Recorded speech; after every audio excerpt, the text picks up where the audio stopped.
It's late, the world is quiet, you might be staring up at the ceiling, or maybe you're looking out at a night sky that seems impossibly vast and impossibly cold. And in that stillness, a profound, almost existential question surfaces, one that goes far beyond simple acoustics. Why does space feel so completely silent? That feeling. I mean, that feeling is core to the human condition, isn't it? We look out and our visual system perceives these magnificent full structures like, galaxies, nebulae, the glow of billions of stars. But our auditory system encounters an absolute profound void. A total mismatch. It's a sensory dissonance, a fundamental conflict that immediately defines our very uncomfortable relationship with the cosmos. We imagine the universe should be roaring with activity, yet all we hear is absence. And that's exactly where we're going today. Our mission isn't just to explain why sound can't travel in a vacuum. It's to explore the profound significance of that cosmic silence on our psychology, our philosophy, our place in the universe. Right.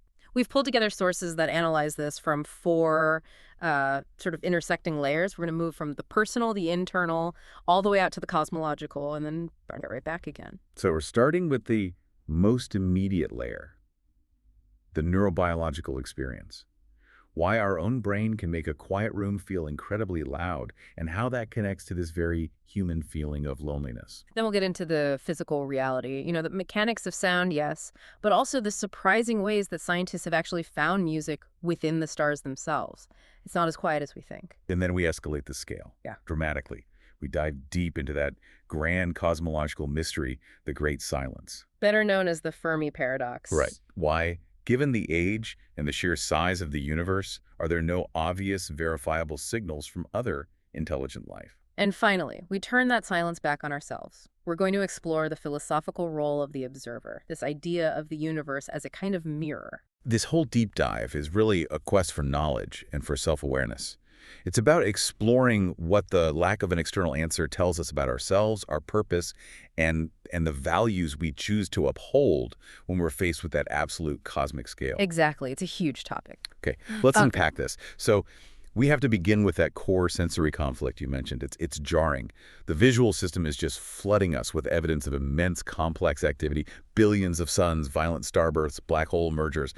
But when we try to connect with it auditorily, we hit a wall. A total wall. And that profound disconnect generates a unique psychological state that our sources call cosmic loneliness. Which is much, much deeper than just feeling lonely on a Friday night. Oh, absolutely.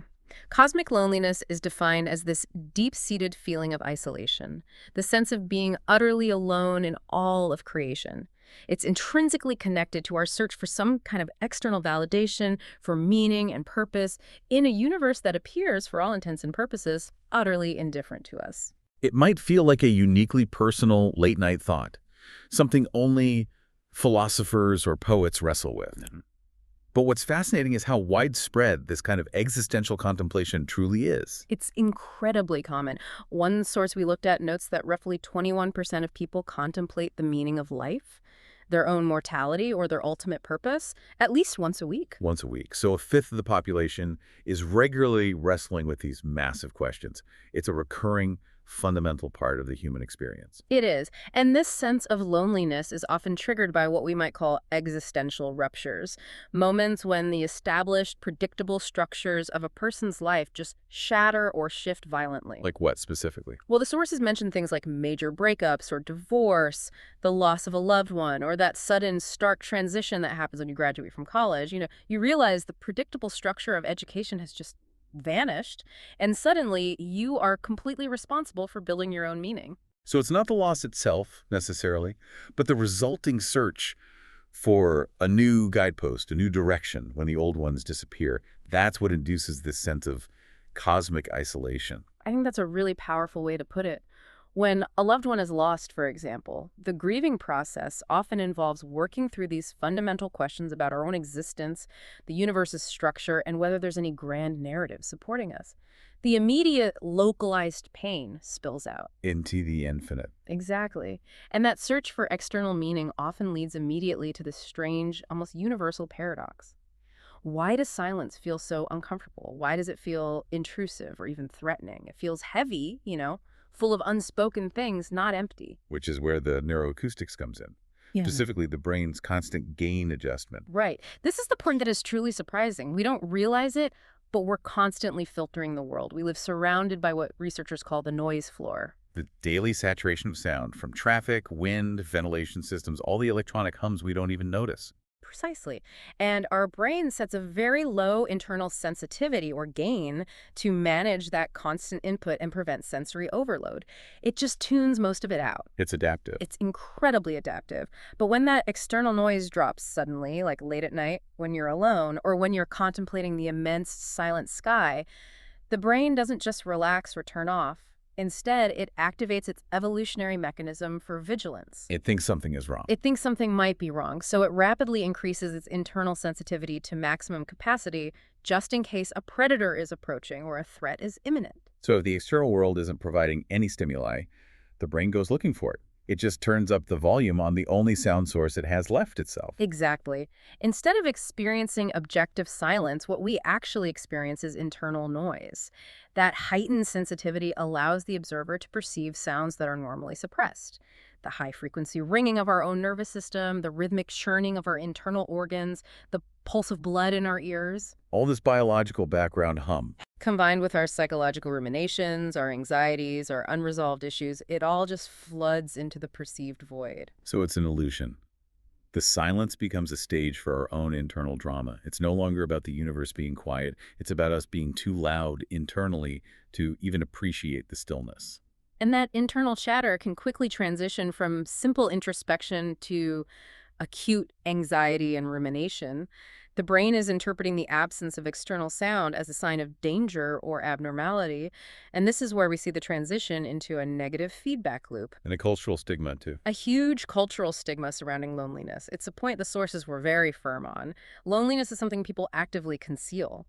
One psychologist noted that across 4 decades of practice, he had only one patient ever come in and explicitly state, "I am here because I'm lonely." Just one. One, people would rather admit to depression, anxiety, even things they perceive as psychosis, than admit to suffering from loneliness. Because they attach a stigma of personal failure to it, a feeling of being socially deficient. Exactly. And that shame leads to an avoidance of the internal state. Instead of sitting with the necessary silence and confronting that internal hum, people often seek to drown it out through frantic external activity or negative behavioral patterns. This ties into a concept some of the spiritual sources mention, the dynamism theory of evil. Which is this idea that when humans feel fundamentally isolated or lack internal direction, they misdirect their innate energy. The energy that should be directed toward growth and connection gets funneled into negative pursuits. So the energy isn't eliminated, it's just misdirected. The anxiety born of cosmic loneliness, that fear of being alone and meaningless, is channeled into destructive or shallow activities. Whether that's excessive consumption, chasing fleeting worldly releases, or internalizing that shame into self-loathing. The fear of silence, in this sense, drives some of the worst of human behavior. Which is why distinguishing between loneliness and solitude is so critical. Absolutely crucial. Loneliness is a painful, involuntary state. It stems from a perceived isolation, the sense that a person's relationships don't meet their social needs. Solitude, on the other hand, is a chosen, voluntary state. The person actively seeks the quiet to engage in introspection without that negative gain adjustment feedback loop. It's the difference between being trapped in the dark and choosing to light a candle. That's a perfect way to put it. But the immense scale of the cosmos, the very thing that triggers this terrifying loneliness, can also be generative if we approach it from a state of chosen solitude. And this brings us to the philosophical concept of the sublime. The sublime. It's that transformative moment where the fear of the void flips into awe. The philosopher Edmund Burke defined it as the feeling you get when viewing something immense, powerful, and potentially terrifying, like the vast, uncaring cosmos or a massive thunderstorm. But doing so from a safe, contained internal space. Right. It generates a kind of excited, terrified glee. It's the realization of our own smallness, but it's coupled with the appreciation that we are safe enough to witness that scale. The universe is holding up a mirror, forcing us to recognize the vastness, but our consciousness provides the refuge. And that shift is profound. When the immensity of existence shifts from paralyzing loneliness to exhilarating awe, the experience becomes generative. The silence ceases to be a void that must be filled. It becomes a space for creation and self-definition. But to get there, we first need to confront the simple physical truth of that silence, which is our next step. Okay, we've established that the silence feels loud because of our internal neurobiology and anxiety. Now let's address the physics, the most reductionist explanation for why we can't hear the cosmos with our naked ear.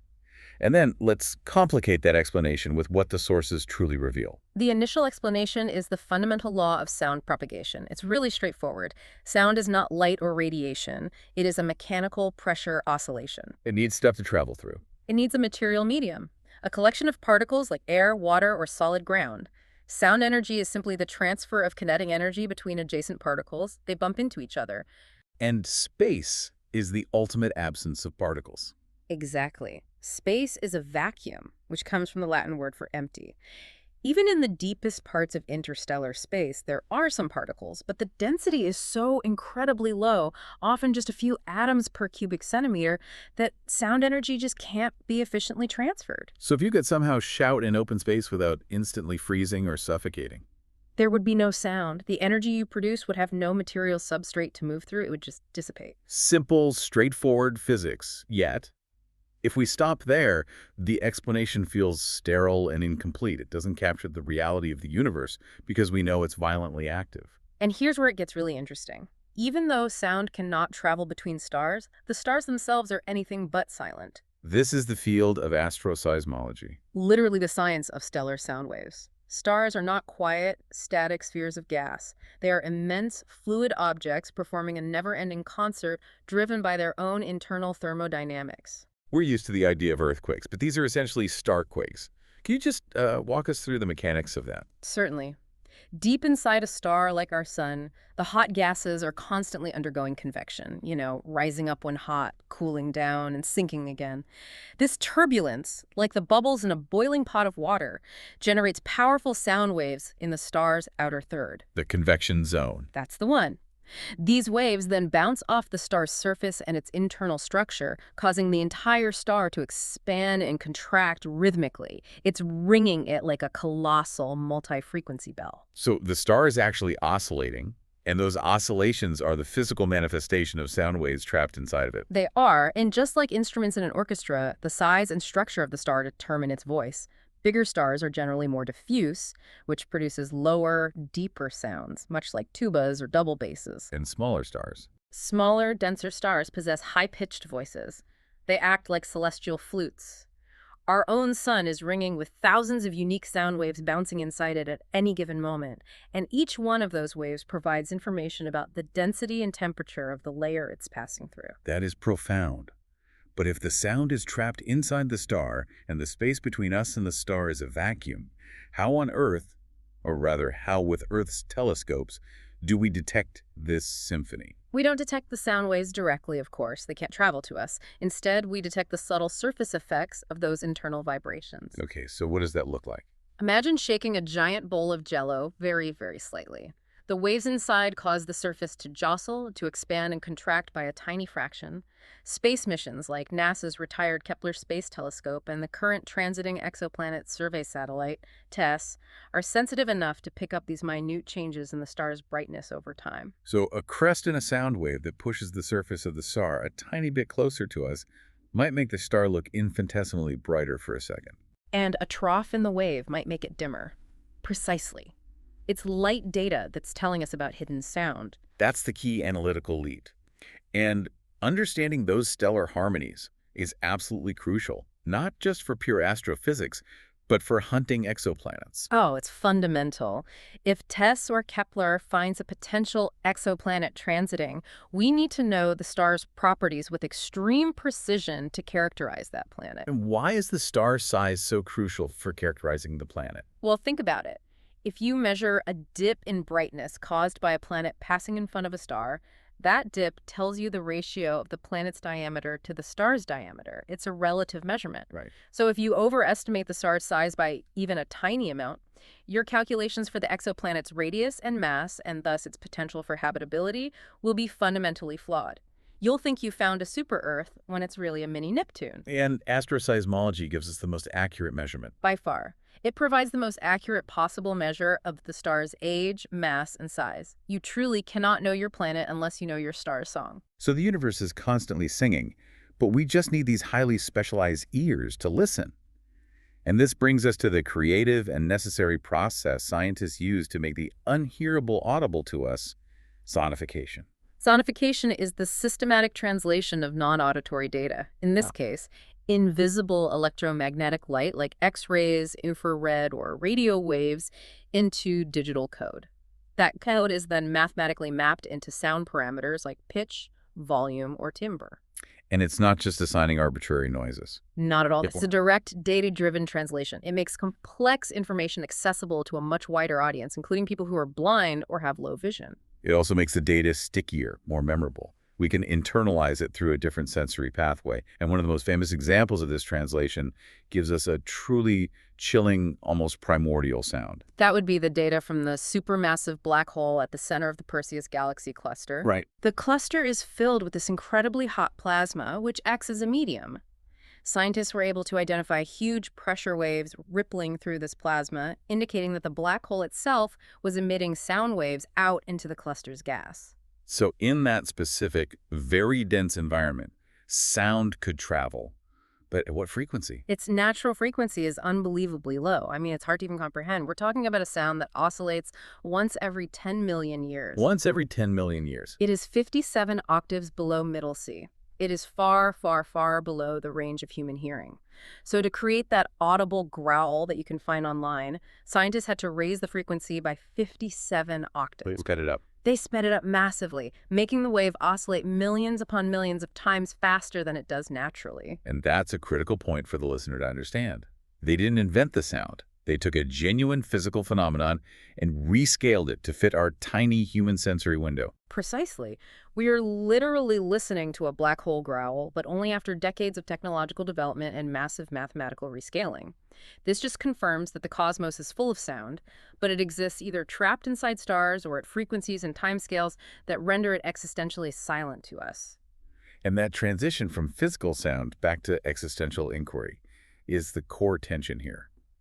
Despite all these amazing scientific successes in translating data into noise, the fundamental existential silence persists when we look for intelligent companionship.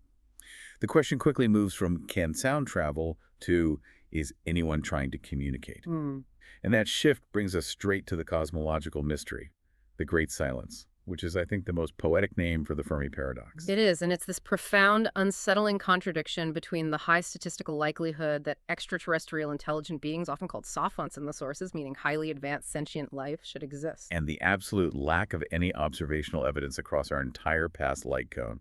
The math is just compelling. I mean, given the universe is 13.8 billion years old, and our galaxy alone contains hundreds of billions of stars, many of which are much older than our sun, the statistical probability suggests intelligence should have arisen millions, maybe even billions of times by now. But when we point our most technological ears, like the now-retired Arecibo Observatory or the Allen Telescope Array, at the sky, we record nothing but the background hum of the Big Bang itself. It's just quiet. The immediate roadblock to resolving this, of course, is just the sheer scale of the cosmos. Communication is so severely limited by distance and the inviolable constraint of the speed of light. We really struggle to comprehend cosmic distances. I mean, sending a signal to a star that's tens of thousands of light years away means that an immediate reply would require a round trip spanning hundreds of human generations. The civilization that sent the original message might be gone. They might have faced technological collapse, global war, or simply evolved into something completely different. Their government, their technology, their entire philosophy could have changed by the time any response gets back to the source planet. The message would be entirely disconnected from the sender's reality. A conversation becomes impossible across those vast distances because the sender and receiver exist across an unbridgeable temporal gap. And then we also have to face the signal detectability problem. We often operate under this, I think, comforting illusion that our radio signals from Earth, Our old TV shows and military broadcasts are just screaming across the galaxy. They aren't. They aren't. Not even close. Non-intentional radio signals degrade into meaningless background noise relatively quickly. They're only distinguishable from the cosmic background noise out to maybe 200 light years. 200 light years is a tiny bubble. Hmm. Our galaxy is 100,000 light years across. We're listening to a vast cathedral with ears that can only detect a whisper in the first row of pews. That's a great way to put it. This makes it incredibly difficult to detect, say, a Type I or Type II civilization, those that can harness the energy of their home planet or their home star, unless they are intentionally beaming incredibly powerful directed signals right at us. So the silence in part is simply the effect of overwhelming distance and the speed of light. It has to be. But the deeper problem is what some call the temporal abyss, this massive mismatch between our human urgency and cosmic patience. And this, I think, is a key philosophical reason for the perceived silence. Urgency is a state of the internal, not the external. Exactly. We are biologically built for quick feedback. An 80-year human life requires immediate, stable results for survival. But the universe operates on scales that make our entire civilization's existence a fleeting second in its 13.8 billion year history. The universe has trillions upon trillions of years ahead of it before the last star dies. It is in no hurry. Which means that even if the galaxy is full of life that progresses from primitive to advanced, the window for any two civilizations to exist at the same technological level at the same time is statistically vanishingly small. Vanishingly small. We could be receiving signals right now from a planet whose civilization collapsed 50,000 years ago, and we wouldn't know the difference. The Great Silence may simply mean we are statistically too early or too late for our neighbors. It forces humanity to confront the idea that the universe operates with a kind of patience that is totally alien to our psychology. The universe has all the time in the world, and we have none. And speaking of cosmic time in the future, our sources introduce a new cosmological uncertainty that fundamentally complicates the established view of the universe's ultimate fate, this idea of an infinite accelerating expansion. This is heavy science, so let's try to break it down simply. Okay. The established consensus model is called lambda cold dark matter, or lambda CDM. This model basically posits that the universe is accelerating its expansion forever, driven by a mysterious force called dark energy, which is symbolized by lambda. And this acceleration suggests the universe will end in a cold, lonely heat death or big rip. That's the prevailing view. It's what won the Nobel Prize for its discoverers, and it's based on observing Type Ia supernovae, which are uniform stellar explosions that act as standard candles for measuring cosmic distance. Right, because they all have the same brightness, we can tell how far away they are. Supposedly. But the sources highlight a recent paper suggesting that systematic biases in that very supernova data may exaggerate our perception of this acceleration. Specifically, the paper points to something called a progenitor age bias. Let's stop there. What does progenitor age mean, and why would it throw off our distance measurements? Think of Type Ia supernovae as cosmic flares. We assume they all have the same intrinsic brightness, but the progenitors, the white dwarf stars that explode, can have different ages, and the sources suggest that the explosion mechanism is subtly dependent on that age. An older white dwarf might explode in a slightly different, maybe slightly dimmer way than a younger one. So if the older supernovae, which are further away, are subtly less bright than we assume they should be, it makes them appear even farther away than they really are. Precisely. And that, in turn, exaggerates the perceived rate of cosmic expansion. So what happens when they correct for this bias? When this age bias is corrected, the supernova data aligns much more closely with other independent measurements, like the baryon acoustic oscillation data from the DSI survey. That survey uses the clustering patterns of galaxies as standard rulers to measure expansion. This corrected alignment suggests that dark energy may be weakening, not constant, and that cosmic expansion may actually be decelerating. That is a fundamental challenge to the standard cosmic map. And the data supporting this tension is extreme. Over 9 sigma. For non-scientists, why is 9 sigma so significant? 9 sigma means the statistical probability of this result being a random fluke is lower than the probability of winning the lottery 10 times in a row. It indicates a fundamental physical contradiction between the standard model and these corrected observations. It forces cosmologists to rethink the very structure of reality. And if expansion is decelerating, what does that mean for the universe's ultimate fate? It suggests the big rip or eternal heat death scenario might be fundamentally flawed. Instead, this deceleration opens the door to a possible pulse scenario. If the expansion slows sufficiently, gravity could eventually overcome the weakened dark energy, and the universe could contract again. Leading to a big crunch or a rebound, a Yeah. cyclical universe. It opens the door to cyclical and potentially eternal universes, which is fascinating because it changes the nature of the temporal abyss entirely.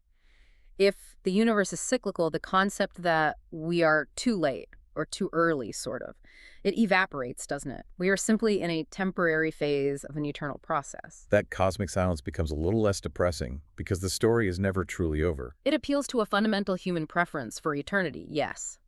But regardless of whether the universe pulses or expands forever, the great silence still stands, forcing us to ask, why isn't anyone else here right now to share this moment of consciousness with us? The great silence is so compelling because it forces us to become theorists of extinction.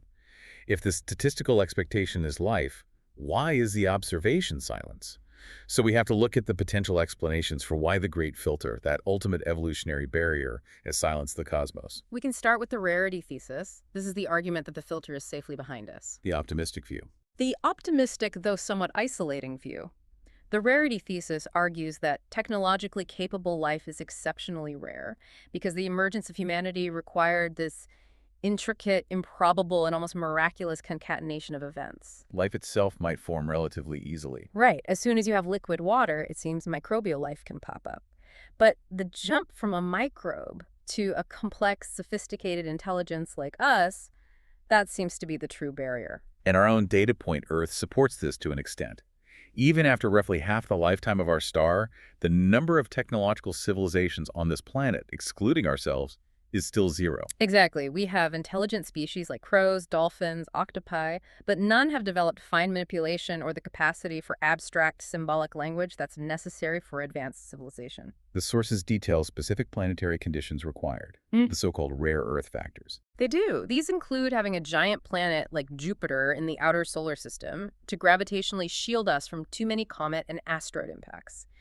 We needed a large moon, which was created by a massive early impact to stabilize our axial tilt. Which ensures predictable seasons and stable climates over billions of years. Billions. And even deeper, we needed specific geological conditions. Plate tectonics is absolutely essential. It regulates the carbon silicate cycle, which acts as the planet's thermostat, preventing a runaway greenhouse effect or a global deep freeze. And for plate tectonics to keep running for billions of years, the Earth needed sufficient internal heat, which is often fueled by the decay of specific radioisotopes like uranium and thorium. Every single one of these factors had to line up perfectly over 4 billion years. So if the filter is behind us, we are truly an evolutionary miracle. An astonishingly lucky accident that broke the complexity barrier. But the more chilling possibility, and one that is deeply relevant to the silence, is that the great filter is still ahead of us. Manifesting as societal collapse or technological self-termination. Which brings us to the inevitable path toward artificial intelligence. As a species becomes more advanced, the search for efficiency and intelligence enhancement seems to lead naturally to the development of advanced AI. And the risk just escalates exponentially here. The primary concern is the alignment problem. If intelligent life consistently creates artificial general intelligence, an AI that can learn and adapt across any domain, and fails to ensure that AI's goals align perfectly with its creator's values, The consequences are catastrophic. the sophisticated AI could rationally extinguish its organic creators because it views them as irrelevant, inefficient, or simply obstacles to achieving its programmed objective, whatever that may be. And that leads to digital suicide, whether it's through the classic gray goose scenario, a poorly programmed optimizer destroying the planet in pursuit of some narrow goal, or maybe something more graceful, like the civilization choosing digital immortality. The concept of digital immortality is presented as a potentially optimistic solution to the paradox. If advanced species seek to preserve their consciousness by uploading themselves into massive virtual environments, they achieve longevity, but they disappear from the observable universe. The resulting non-physical entity would have no reason to emit detectable radio signals. So we're left with this concept of the silent watchers. The silence of the cosmos is an empty space. It's a graveyard of vanished organic creators. and a galaxy populated by highly efficient, non-expanding AIs that simply don't emit detectable signals because they're busy running their internal perfect simulations. And the search for extraterrestrial intelligence, SETI, then becomes a search for something that might be inherently suicidal or technologically reclusive. It changes the entire tenor of the search. Which brings us to perhaps the most compelling and terrifying explanation for this strategic hush, the dark forest theory. Here, the silence is not accidental. It is a calculated ethical choice rooted in self-preservation, competition, and fear. And the core of this theory relies on a harsh, almost inescapable game theory. The assumptions are brutally simple. First, all life wants to survive. Second, resources in the galaxy are finite. And third, any civilization is inherently incapable of knowing the true intentions of another, especially across vast interstellar distances. So you have a vast ocean where every ship is incredibly far apart, and you can only signal your presence by shining a massive, potentially target-identifying light. That's an excellent analogy. Interstellar communication and travel are bound by the speed of light, making any potential warfare between advanced civilizations slow but unimaginably destructive. Given the high energy cost of interstellar travel, you have to ask, why would a civilization invest the massive energy required to travel thousands of light years just to destroy a nascent Type 0 civilization like ours? Because the risk of not destroying us is too great. If we are an expanding, technologically developing civilization, we represent a potential threat to their future resource security. Or they simply fear the unknown nature of our intentions. Exactly. The logic dictates that given the unreliability of interstellar communication, where a political or technological situation might change entirely in the centuries it takes a message to arrive, the safest, most rational strategic decision is maximum self-concealment. The philosophy is simple and chilling. Shoot first and ask questions never. And this fear is entirely rational, stemming from the historical precedent we see on Earth. We know that segments of our own population and entire governments have been inclined toward conquest and destruction. It's logical to assume there might be at least a few other parties in the cosmos who are similarly inclined. Or whose survival simply requires our resources. Therefore, the observed silence becomes a stable, game-theoretically optimal equilibrium. No one is broadcasting because broadcasting is suicide. The silence in this case isn't an absence, it's a signal that the universe is a dangerous competitive environment where the only survivors are those who remain strategically dark. We are right now experiencing the strategic hush. And the profound implication here is that our own attempts to contact sophisticated life might be the most dangerous thing we ever do. So we've traveled from the neurobiology of silence to the physics of stellar song, and through the terrifying implications of the Fermi Paradox. If the universe, whether due to filters, time, or fear, gives us no clear answer, where does that leave us?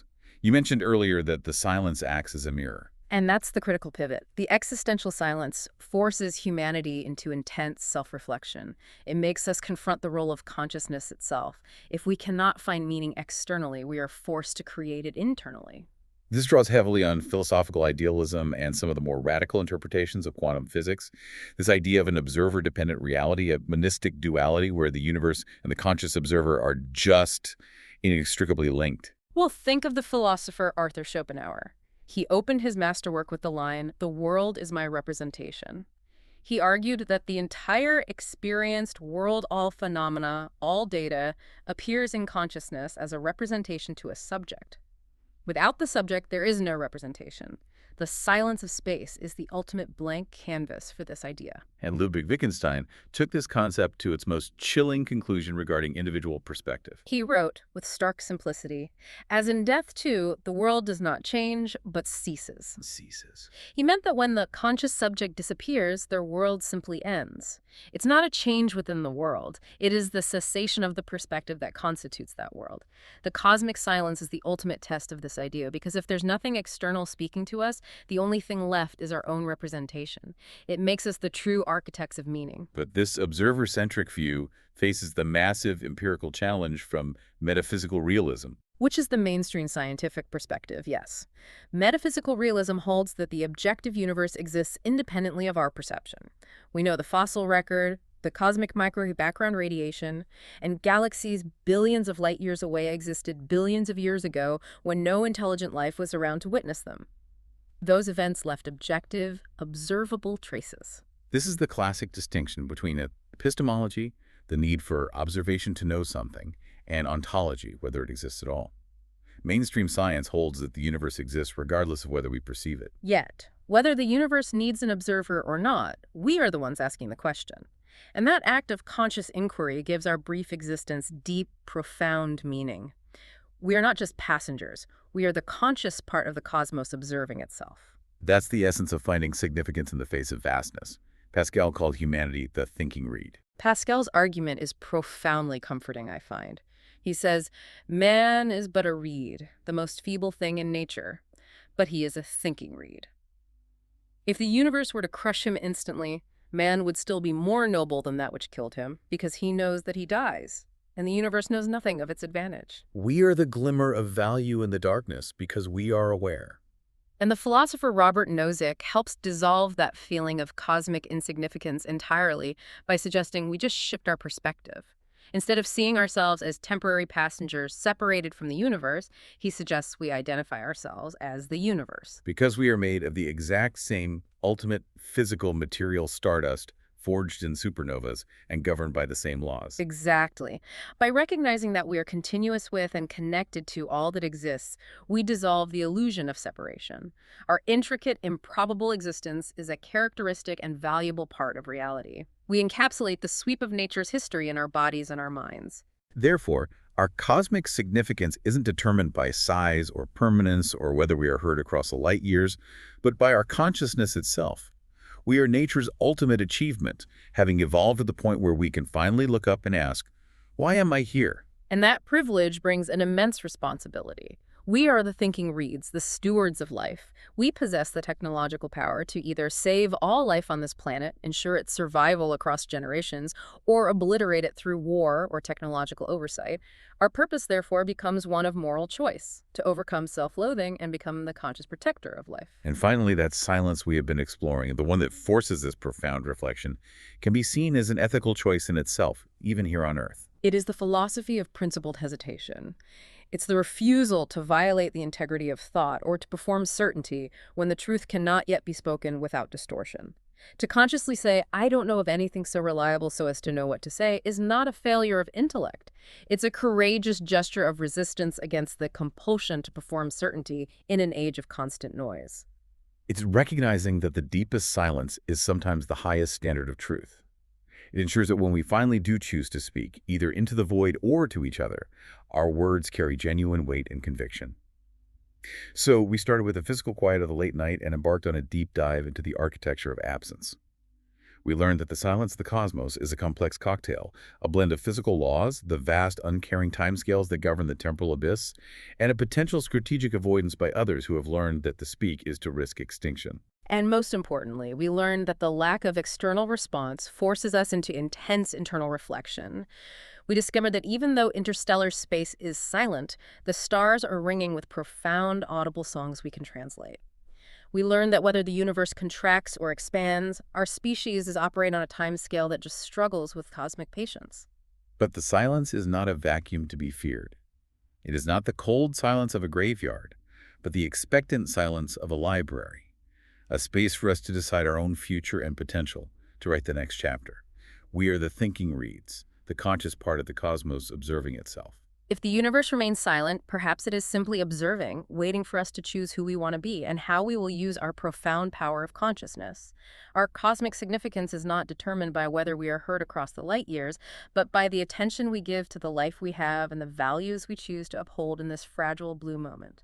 The final, beautiful message we find in the quiet universe isn't some complex equation or a grand decree.